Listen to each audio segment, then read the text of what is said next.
ধনুরাশির বন্ধুদের বলছি, কেমন আছেন আপনারা?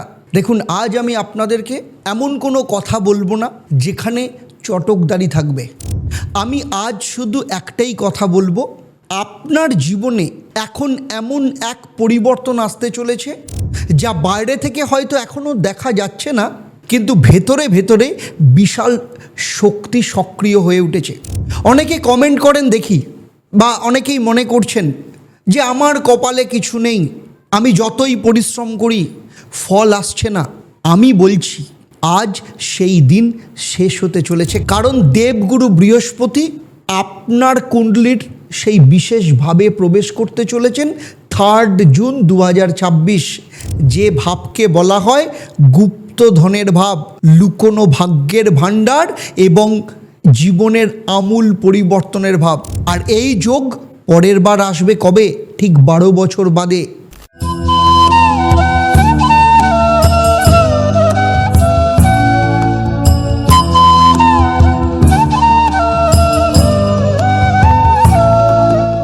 ওম ঈশ্বরী মাতা ওই বিদ্মহে পরম শক্তি ধীমহি তন্নো দেবী প্রচোদয়াৎ। নমস্কার, আমি জ্যোতিষ ও তন্ত্রগুরু আচার্য দেবদত্ত। আমার দীর্ঘ 28 বছরের অভিজ্ঞতা এবং 1.5 লক্ষের ওপর স্যাটিসফাইড ক্লায়েন্ট।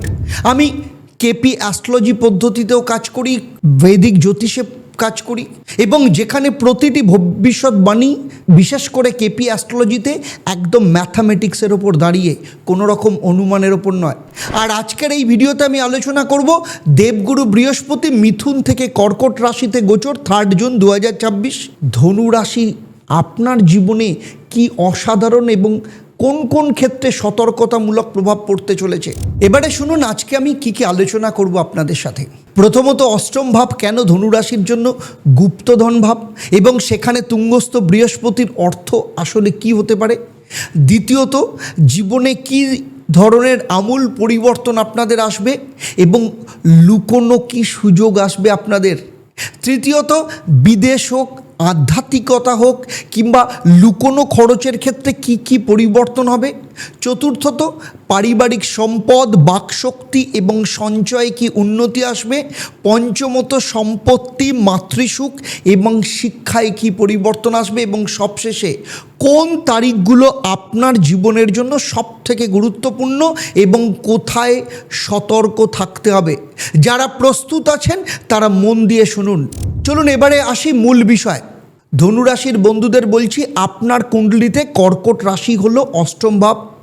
আর অষ্টম ভাব, এই ভাবটির কথা উঠলেই অনেকে ভয় পান, কিন্তু আজ আমি আপনাদের বলবো অষ্টম ভাব আসলে হচ্ছে ভয়ের নয়, এটা রহস্যের ভাব, এটা রূপান্তরের ভাব, এটা গুপ্তধনের ভাব। অষ্টম ভাব দেখে বলা যায় আপনার জীবনে কতটা গভীর পরিবর্তন আসবে, আপনার জীবনে লুকোনো সম্পদ কতটা আছে, আকস্মিক লাভের সম্ভাবনাটাই বা কতটুকু, পূর্বপুরুষের সম্পত্তি বা পৈতৃক সম্পত্তি আপনি কতটা পাবেন, এবং আপনার জীবনে এই যে ট্রান্সফরমেশন বা রূপান্তর ঘটবে তার শক্তি কতটা। আর এতদিন বৃহস্পতি কোথায় ছিল? মিথুন রাশিতে, মানে আপনার রাশি বা লগ্নের ঠিক উল্টো দিকে সপ্তম ভাব। সপ্তমভাবে বৃহস্পতি মানে সম্পর্ক এবং পার্টনারশিপে মনোযোগ, কিন্তু নিজের গভীর শক্তি এখনো পর্যন্ত অব্যাহত আছে। এখন বৃহস্পতি প্রবেশ করছে কোথায়? কর্কট রাশিতে, যা ধনু রাশির অষ্টম ভাব। এবং একটা গুরুত্বপূর্ণ তথ্য এখানে দিচ্ছি, সেটা হচ্ছে কর্কট রাশি বৃহস্পতির উচ্চ রাশি, এবং এখানেই বৃহস্পতি তার সর্বোচ্চ শক্তিতে থাকেন। আরও একটা বড় কথা আছে কিন্তু, সেটা হচ্ছে ধনুরাশির অধিপতিকে, ধনুরাশির অধিপতি দেবগুরু বৃহস্পতি নিজেই। আর এর মানে কি? আপনার রাশি বা লগ্নের অধিপতি তার নিজস্ব উচ্চ রাশিতে আপনার অষ্টমভাবে বসছেন। আর জ্যোতিষের ভাষায় এর অর্থ হচ্ছে লুকোনো ভাণ্ডারের চাবি এখন আপনার হাতে। যে সম্পদ বছরের পর বছর লুকিয়ে ছিল, যে পরিবর্তন হওয়ার অপেক্ষায় ছিল, যে সুযোগ আড়ালে ছিল, এই মহাযোগে সেই সব একে একে সামনে আসবে। আমি একে বলি ভাগ্য পরিবর্তনের মায়া। সেই মায়া 12 বছরে মাত্র একবার আসে। প্রথমেই আসবো অষ্টমভাবে সরাসরি প্রভাবের বিষয়টা কি। দেখুন, তুঙ্গস্থ বৃহস্পতি অষ্টমভাবের সরাসরি অর্থ হলো আপনার জীবনে এমন কিছু সুযোগ আসবে যা প্রত্যাশার বাইরে আসবে, যা আপনি পরিকল্পনা করেননি, কিন্তু যখন আসবে তখন বুঝবেন এতটা আসলে হওয়ার কথা ছিল। প্রথম বিষয় আকস্মিক আর্থিক লাভ। অষ্টম ভাব হলো আকস্মিক এবং অপ্রত্যাশিত সম্পদের ভাব। তুঙ্গস্থ বৃহস্পতি এর মানে এমন অর্থ আসতে পারে যা আপনি আশা করেননি, হয়তো পুরনো কোনো বিনিয়োগ থেকে, হয়তো কোনো পূর্বপুরুষের বা পৈতৃক সম্পত্তির মীমাংসা থেকে, হয়তো কোনো যৌথ ব্যবসার পার্টনারশিপের মাধ্যমে, হয়তো কোনো বিমার বা ইন্স্যুরেন্সের মাধ্যমে, হয়তো কোনো পুরনো মামলা আপনার অনুকূলে রায় থেকে আসতে পারে। যাদের পুরাতন পাওনা টাকা আটকে আছে এই সময় সেই সব পাওনা ফেরত পাওয়ার সম্ভাবনা তৈরি হবে। দ্বিতীয় বিষয় কি, সেটা হচ্ছে গবেষণা এবং রহস্যের প্রতি আগ্রহ। মানে অষ্টমভাবে উচ্চ বৃহস্পতি আপনার মধ্যে গভীর বিষয় নিয়ে অনুসন্ধানের ইচ্ছে জাগবে। যারা গবেষণা, ওষুধ, সাইকোলজি, ট্যাক্স, বিমা বা আইনের বিষয়ে কাজ করেন তাদের জন্য এই সময়টা কিন্তু অত্যন্ত শুভ। যারা জ্যোতিষ বা আধ্যাত্মিক বিষয়ে আগ্রহী তারা এই সময় গভীর জ্ঞান অর্জন করতে পারবেন। তৃতীয় বিষয় কি, জীবনের আমূল রূপান্তর। অষ্টম ভাবকে পরিবর্তনের ভাব বলা হয়। তুঙ্গস্থ বৃহস্পতি এখানে মানে পরিবর্তন হবে, কিন্তু সেই পরিবর্তন আপনার কল্যাণের দিকে হবে। হয়তো পুরনো একটা পেশা ছেড়ে নতুন পেশায় আসবেন, হয়তো দীর্ঘদিনের একটা ক্লান্তিকর পরিস্থিতি থেকে বের হওয়ার কোনো পথ পাবেন, হয়তো জীবনের একটা অধ্যায় শেষ হবে, নতুন একটা অধ্যায়ের শুরু হবে। যারা দীর্ঘদিন ধরে একটি অবস্থার মধ্যে আটকে আছেন এবং মনে করছেন বের হওয়ার পথ নেই, এই মহাযোগে সেই পথ তৈরি হবে। চতুর্থ বিষয় কি, অংশীদারিত্বের সম্পদ মানে হচ্ছে পার্টনারশিপের। দেখুন, অষ্টম ভাব সঙ্গীর সম্পদেরও ভাব। এই সময়ে আপনার সঙ্গী বা ব্যবসায়িক পার্টনারের আর্থিক অবস্থার উন্নতি হবে, পরোক্ষভাবে আপনার জীবনেও কিন্তু প্রভাব ফেলবে। পঞ্চম বিষয় কি, সতর্কতার বিষয়। অষ্টমভাবে যতই শুভ গ্রহ থাকুন এই ভাব স্বাস্থ্যের বিষয়ে কিছুটা সংবেদনশীল, বিশেষত যকৃৎ কিংবা লিভার, রক্তে শর্করা বা সুগারের পরিমাণ বাড়তে পারে। ওজন বৃদ্ধির দিকে নজর রাখতে হবে, কারণ বৃহস্পতি চর্বি এবং মিষ্টির কারক গ্রহ। এই সময় খাদ্যাভ্যাস সচেতনতার সাথে পালন করুন, নিয়মিত যোগব্যায়াম করুন। এবারে আসবো অত্যন্ত গুরুত্বপূর্ণ বিষয়, সেটা হচ্ছে ধনুরাশির বন্ধুদের বলছি যারা দীর্ঘদিন ধরে বিদেশে যাওয়ার স্বপ্ন দেখছেন বা বিদেশে বসবাসের কথা ভাবছেন, এই অংশটি আপনাদের জন্য বিশেষভাবে। কারণ দেখুন, বৃহস্পতির তিনটে দৃষ্টি। প্রথম দৃষ্টি কি, সেটা হচ্ছে পঞ্চম দৃষ্টি, এবং দেবগুরু বৃহস্পতি অষ্টম ভাব থেকে তার পঞ্চম দৃষ্টি দিচ্ছে। কোথায় পড়ছে? পঞ্চম দৃষ্টি আপনার দ্বাদশ ভাবে, যা ধনুরাশির জন্য বৃশ্চিক রাশি। আর দ্বাদশ ভাব হলো বিদেশের ভাব, আধ্যাত্মিক মুক্তির ভাব, হাসপাতাল বা নির্জনতার ভাব, লুকোনো ব্যয়ের ভাব, ঘুমের ভাব এবং মোক্ষের ভাব। আর তুঙ্গস্থ বৃহস্পতির দৃষ্টি এই দ্বাদশভাবে পড়লে কি হয়? প্রথমত বিদেশে সুযোগ। যারা বিদেশে চাকরি বা ব্যবসার আবেদন করছেন বা করতে চাইছেন এই সময় সেই সুযোগ পাওয়ার সম্ভাবনা বাড়বে। ভিসা আবেদন, বিদেশি সংস্থার সাথে যোগাযোগ, এই বিষয়গুলোতে এই সময় এগিয়ে যান। দ্বিতীয়ত আধ্যাত্মিক জাগরণ। দ্বাদশভাবে তুঙ্গস্থ বৃহস্পতির দৃষ্টি আপনার মধ্যে একটা গভীর আধ্যাত্মিক টান তৈরি করবে। আপনি অনুভব করবেন জীবনের অর্থ শুধু বস্তুগত নয়, এর বাইরে একটা গভীর সত্য আছে। এই সময় ধ্যান, প্রার্থনা বা আধ্যাত্মিক সাধনায় সময় দিন, ফল অসাধারণ হবে। তৃতীয়ত লুকোনো ব্যয় কমবে। যে অদৃশ্য খরচগুলো আপনার সঞ্চয়কে এতদিন শেষ করে দিচ্ছিল, এই সময় একটু একটু করে সেগুলো কমতে শুরু করবে। কোথায় অপচয় হচ্ছে, কোন দিক থেকে অপচয় হচ্ছে সেটা বুঝতে পারবেন এবং সেই অনুযায়ী ব্যবস্থা নিতে পারবেন। চতুর্থত ঘুমের উন্নতি। যারা দীর্ঘদিন ধরে ঘুমের সমস্যায় ভুগছিলেন, বৃহস্পতির এই দৃষ্টি ধীরে ধীরে সেই সমস্যা কমাবে, মানসিক শান্তি নিয়ে আসবে। পঞ্চমত তীর্থ বা আধ্যাত্মিক ভ্রমণ। এই সময় পবিত্র কোনো স্থানে যাওয়ার সুযোগ আসবে, অবশ্যই সেই সুযোগ নিন, কারণ বৃহস্পতির এই দৃষ্টি তীর্থযাত্রাকে ফলদায়ক করে তোলে। এবারে আসবো আর্থিক এবং পারিবারিক উন্নতির বিষয়। দেবগুরু বৃহস্পতি অষ্টম ভাব থেকে তার সপ্তম দৃষ্টি কোথায় দিচ্ছে? মকর রাশি, মানে আপনার দ্বিতীয় ভাব।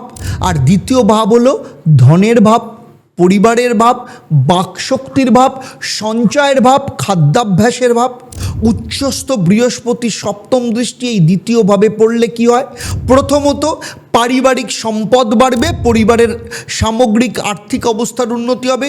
শুধু আপনার নিজের নয়, পরিবারের অন্য সদস্যদের অবস্থাও ভালো হতে শুরু করবে।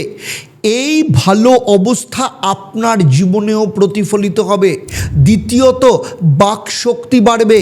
বৃহস্পতি হলেন বাণীর কারক।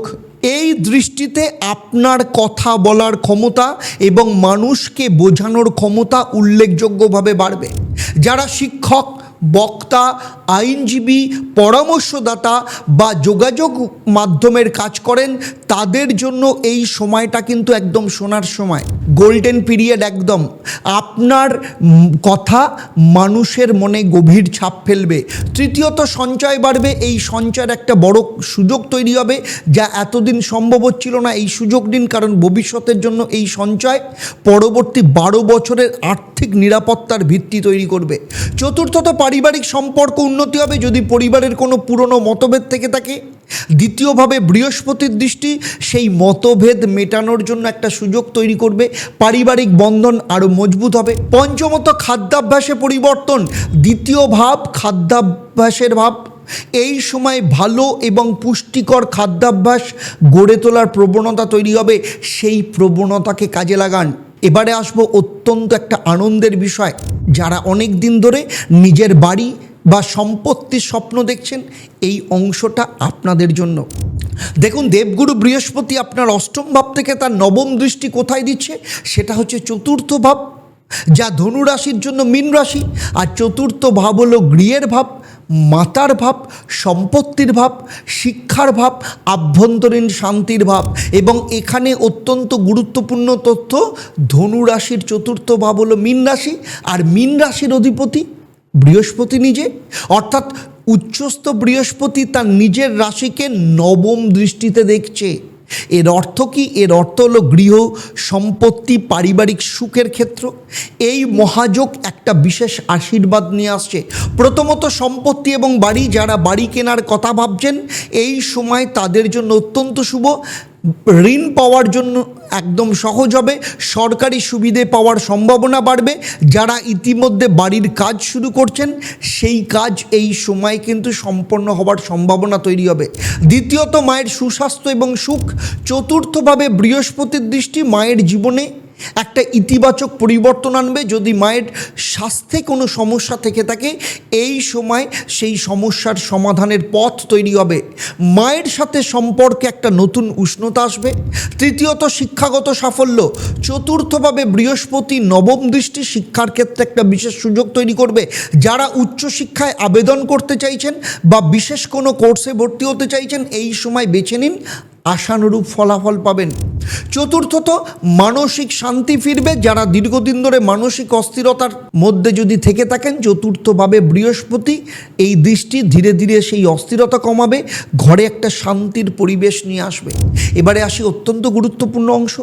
আমি জানি এতক্ষণ শুনলেন অনেক শুভ শুভ কথা, কিন্তু এবারে আমি বলবো এই মহাযোগের মধ্যেও কোন তারিখগুলো বিপজ্জনক। দেখুন, বেশ কিছু গুরুত্বপূর্ণ তারিখের কথা বলবো, সেই তারিখগুলো মনে রাখুন, সম্ভব হলে কোথাও লিখে রাখুন। প্রথম শুভকাল 3 জুন থেকে 30 জুন। এই সময় বৃহস্পতি সবে প্রবেশ করছেন। অষ্টম ভাবের শক্তি ধীরে ধীরে সক্রিয় হচ্ছে। এই সময় কোনো লুকোনো বিষয় সমাধানের জন্য শুভ। পুরনো কোনো মামলা, পুরনো কোনো পাওনা বা পৈতৃক সম্পত্তি সংক্রান্ত বিষয় এই সময় এগিয়ে নিয়ে যান। দ্বিতীয় মহাশুভকাল 1 জুলাই থেকে 12 সেপ্টেম্বর। এই সময় বৃহস্পতি কর্কট রাশিতে সম্পূর্ণ স্থিতিশীল। অষ্টম ভাবের শক্তি পূর্ণ মাত্রায় সক্রিয়। বিদেশে যাওয়ার সুযোগ নেওয়ার জন্য হোক, কিংবা নতুন ব্যবসায় অংশীদারিত্বের জন্য হোক, সম্পত্তি ক্রয়ের জন্য হোক, এই 2 মাস সব থেকে শুভ। তৃতীয় সতর্কতার সময় হচ্ছে সেপ্টেম্বর, মানে 13 সেপ্টেম্বর থেকে 28 জানুয়ারি 2027। এই সময় বৃহস্পতি কিছুটা বক্রগতিতে চলবে। অষ্টমে বক্রগতি বৃহস্পতি মানে লুকোনো বিষয়গুলো সামনে আসতে পারে, পুরনো কোনো গোপন বিষয় প্রকাশ পেতে পারে। আর্থিক লেনদেনের জন্য অত্যন্ত সাবধান। যৌথ কোনো অ্যাকাউন্ট হোক, যৌথ কোনো বিনিয়োগ, এই সময় নতুন কোনো সিদ্ধান্ত নেবেন না। স্বাস্থ্যের দিক থেকে বিশেষ নজর রাখুন। এই সময়টা শুধু পর্যালোচনার, নতুন কোনো পদক্ষেপ নয়। চতুর্থ মহাশুভকাল হচ্ছে 28শে জানুয়ারি থেকে 31শে মার্চ। বৃহস্পতির বক্রগতি থেকে সরাসরি ডাইরেক্ট হতে শুরু করবে। এই সময় অষ্টম ভাবের সমস্ত আটকে থাকা বিশেষ যে বিষয়গুলো একে একে সমাধান হতে শুরু করবে। যে সুযোগগুলো বক্রির সময় আটকে ছিল, এই সময় সেগুলো সামনে আসবে সাহসী পদক্ষেপ নেওয়ার সময়। পঞ্চম এবং শক্তিশালী সময় এপ্রিল থেকে মে 2027। বৃহস্পতি কর্কট রাশি থেকে বের হওয়ার আগে এই শেষ 2 মাস অষ্টম ভাবের সমস্ত শক্তি সঞ্চিত একসাথে ফল দেবে। এই সময় নেওয়া যে কোনো সিদ্ধান্ত দীর্ঘমেয়াদী ফলাফল বয়ে নিয়ে আসবে। এবারে বলি বিশেষ সতর্কতার কথা, ধনুরাশির বন্ধুদের বলছি। অষ্টমভাবে উচ্চ বৃহস্পতি থাকার সময় কিছু গোপন শত্রু সক্রিয় হতে পারে, পেছন থেকে ষড়যন্ত্র করতে পারে। বিশেষত কর্মক্ষেত্রে এবং পার্টনারশিপের ব্যাপারে অতিরিক্ত বিশ্বাস করবার আগে মানুষকে যাচাই করুন। দাম্পত্য জীবনে এই সময় আপনার স্বামী বা স্ত্রীর স্বাস্থ্যের বিষয়ে সচেতন থাকুন। আপনার স্বামী বা স্ত্রীর যদি কোনো স্বাস্থ্যের সমস্যা হয়ে থাকে, এই সময় মনোযোগ দিন সে ব্যাপারে। এবারে আসি সব থেকে প্রতীক্ষিত অংশ, সেটা হচ্ছে এই সময় সম্পূর্ণরূপে বৃহস্পতির শক্তিকে নিজের দিকে নিয়ে আসার জন্য শ্রী শ্রী ঈশ্বরী মায়ের বিশেষ তন্ত্র প্রতিকার, তন্ত্র মহা উপায় বলবো। এই দুটো টোটকা ধনুরাশির জন্য বিশেষভাবে প্রয়োজন এবং সঠিকভাবে পালন করুন। খুব মনোযোগ দিয়ে শুনুন। প্রথম তন্ত্র টোটকাটা কি? তার নাম হলো অষ্টম ভাব গুপ্তধন জাগরণ বিধি। এই মহা উপায়ের মূল উদ্দেশ্য আপনার জীবনে লুকোনো সম্পদ বা সুযোগগুলো আটকে আছে সেগুলোকে জাগিয়ে তোলা। এই মহা উপায় করতে হবে প্রতি বৃহস্পতিবার সূর্যোদয়ের আগে। স্নান করুন, পূর্ব দিকে মুখ করে বসুন, পরিষ্কার হলুদ বা কমলা বস্ত্র পরুন। উপকরণ লাগবে একটা পরিষ্কার তামার থালা, সেখানে 7টা ফুল রাখুন, 1 মুঠো কালো তিল, 1 টুকরো কর্পূর এবং 1 চামচ মধু। প্রথমে শ্রী শ্রী ঈশ্বরী মাকে স্মরণ করুন এবং মনে মনে বলুন, হে ঈশ্বরী মা, আমার জীবনে যে লুকোনো সম্পদ এবং সুযোগ আটকে আছে সেগুলো আজ আমার সামনে প্রকাশ করো। আমার পূর্বপুরুষের আশীর্বাদ আমার ওপর বর্ষিত হোক। আমার জীবনের যে ট্রান্সফরমেশন যেন কল্যাণের দিকে হয়। আর সেই সাথে নিচের মন্ত্রটা 108 বার পাঠ করবেন। ওম গ্রাং গ্রিং গ্রৌং স্বাহ গুরুবে নমঃ। ওম হ্রিং শ্রিং ক্লিং মহালক্ষ্মী নমঃ। এই দুটো মন্ত্র একসাথে আপনার রাশির অধিপতি বৃহস্পতি এবং অষ্টম ভাবের অধিপতি চন্দ্রকে একই সাথে অ্যাক্টিভ করবে, পুরনো সম্পদের দরজা খুলে দেবে। এই মন্ত্র জপের পর কর্পূরটা জ্বালিয়ে দিন এবং সেই আলোয় তামার থালায় থাকা হলুদ ফুলগুলো দেখুন আর মনে মনে ভাবুন আপনার জীবনের কোন লুকোনো সুযোগটা আপনার জীবনে সব থেকে বেশি দরকার। এই কর্পূরের আগুন শেষ হওয়ার পর কালো তিলগুলো বাড়ির বাইরে কোনো গাছের গোড়ায় রেখে আসুন। হলুদ ফুলগুলো প্রবাহিত জলে ভাসিয়ে দিন, যদি নদী না থাকে বালতিতে জল নিয়ে সেখানে ভাসান এবং পরে বাড়ির বাইরে সেটা ঢেলে দিন কোনো পরিষ্কার জায়গায় বা গাছের গোড়ায়। এবারে আসছি দ্বিতীয় যে মহা উপায়, সেটা হচ্ছে বৃহস্পতি চন্দ্রের সেতু বন্ধন। কারণ ধনুরাশির অধিপতি গ্রহ বৃহস্পতি এবং এই মহাযোগে উচ্চস্থ বৃহস্পতি যে ভাবে আছেন সেই ভাবের অধিপতি হচ্ছে চন্দ্র। এই দুয়ের গ্রহের মধ্যে সেতু তৈরি করতে হবে। তাহলে কি হবে? অষ্টম ভাবের রূপান্তর শক্তি জাগ্রত হবে। লুকোনো কোনো আর্থিক অবস্থা, কোনো সম্পদের শক্তি একসাথে সক্রিয় হবে। প্রতি সোমবার করতে হবে এবং সন্ধেবেলায় চন্দ্রোদয়ের পর।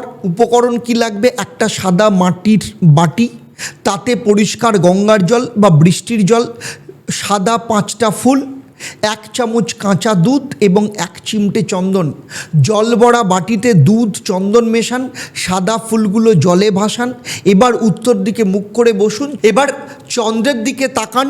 যদি চাঁদ দেখা না যায় তাহলে উত্তর দিকে মুখ করে বসুন আর মনে মনে বলুন, হে ঈশ্বরী মা, হে দেবগুরু বৃহস্পতি, হে চন্দ্রদেব, আমার জীবনে যে রূপান্তর বা ট্রান্সফরমেশন হওয়ার দরকার সেই রূপান্তর যেন কল্যাণের পথে হয়।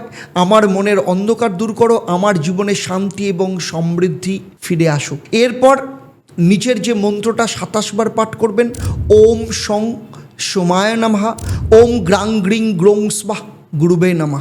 এই মন্ত্র শেষে সেই বাটির জল বাড়ির তুলসী গাছে ঢেলে দিন। তুলসী গাছ যদি না থাকে কোনো পবিত্র গাছের গোড়ায় কিংবা অশ্বত্থ গাছ কিংবা কলা গাছের গোড়ায় ঢালুন। এই মহা উপায় চন্দ্রগ্রহকে শক্তিশালী করবে। আর চন্দ্র শক্তিশালী হলে অষ্টম ভাবের উচ্চস্থ বৃহস্পতির ফল আরও দ্রুত, আরও সম্পূর্ণভাবে আপনার জীবনে আসবে। মনে রাখবেন, এই দুটো টোটকার সাথে আর একটা কাজ করুন, সেটা হচ্ছে প্রতিদিন সকালবেলা ঘুম থেকে উঠে মাটিতে পা রাখার আগে ঈশ্বরী মায়ের নাম স্মরণ করুন এবং বলুন, হে ঈশ্বরী মা, আজকের দিন যেন আমার জীবনে আর একটু বেশি আলো নিয়ে আসে। এটুকু করলেই হবে। বৃহস্পতির এই মহাযোগ আপনার জীবনকে ধীরে ধীরে সম্পূর্ণরূপে বদলে দেবে। চলুন এবারে আসছি আমি একটি বিশেষ প্রশ্ন, যেটা আগেই বলেছিলাম। প্রশ্নটি হলো, ধনু রাশির জন্য বৃহস্পতি হলেন কোন ভাবের অধিপতি এবং এই গোচরে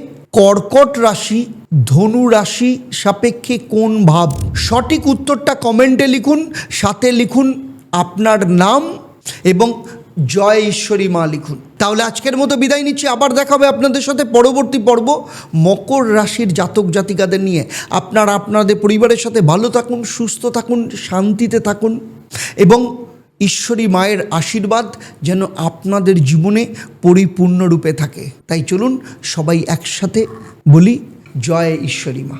নমস্কার, ভালো থাকবেন।